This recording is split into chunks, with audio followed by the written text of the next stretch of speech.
میں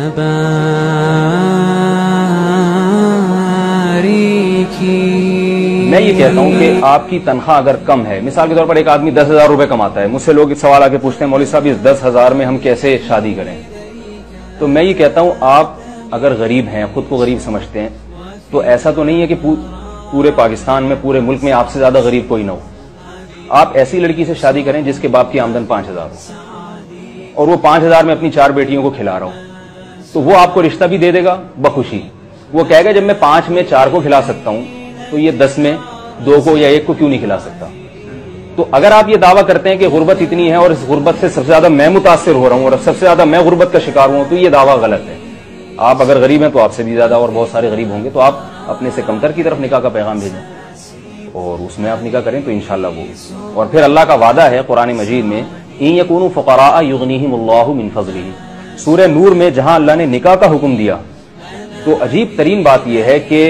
اللہ نے جب نکاح کا حکم دیا تو ساتھ ساتھ یہ فرمایا کہ اگر فقیر ہوگے تو اللہ اپنے فضل سے تمہیں غنی کر دے گا۔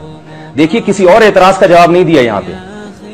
اس آیت میں، نکاح کے فوراً بعد، کیونکہ انسان کے ذہن میں سب سے پہلے معاش کا تصور آتا ہے کہ میں کھلاؤں گا کیسے، پھر بچوں کی پیدائش ہوگی، میں کیسے ان کی کفالت کروں گا، مہنگائی ہے، غربت ہے، وغیرہ وغیرہ۔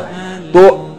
قرآن چونکہ قیامت تک کے لیے ہے نا، اللہ تعالیٰ تو انسان کی نفسیات سے واقف ہیں، لہذا سورہ نور میں اللہ نے جہاں نکاح کا حکم دیا فوراً اس غربت والے اعتراض کا جواب دیا ہے کہ غربت کو نکاح میں رکاوٹ نہ سمجھنا، اگر تم فقیر ہو، غریب ہو تو اللہ کی رحمت سے امید رکھو، یغنیہم اللہ من فضلہ، اللہ تمہیں نکاح کے بعد اپنے فضل سے غنی کرے گا، تمہیں بیوی بچوں کا خرچہ تمہاری جیب میں اللہ ضرور پیدا کرے گا۔ اس آیت کی وجہ سے حضرت ابو بکر رضی اللہ تعالی عنہ کا قول ہے کہ اے لوگو غنا اور مالداری کو نکاح میں تلاش کرو، کیونکہ اللہ تعالیٰ نے نکاح پر جو ہے مالداری کا وعدہ کیا ہے۔ اور حضرت عمر رضی اللہ تعالی عنہ فرماتے تھے عجبت لمن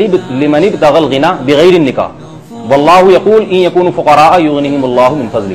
حضرت عمر فرماتے تھے مجھے اس شخص پر تعجب ہے جو مالداری اور غنا کو شادی کے علاوہ کسی اور راستے میں تلاش کرتا ہے، اور کسی اور راستے میں اللہ نے غنا کا وعدہ نہیں کیا اور نکاح پہ تو اللہ نے وعدہ کیا۔ تو اگر ہم قرآن حدیث کے لحاظ سے دیکھتے ہیں تو بھی اللہ ہماری حوصلہ افزائی کر رہے ہیں اور وعدے کر رہے ہیں، اور اگر ہم زمینی حقائق کو دیکھتے ہیں تو زمینی حقائق بھی یہ کہہ رہے ہیں کہ بھئی یہ لڑکیوں کا بوجھ باپ پہ ڈالنے کے بجائے اور ان پہ خود پہ ڈالنے کے بجائے ان کے شوہروں پہ ڈالا ہے۔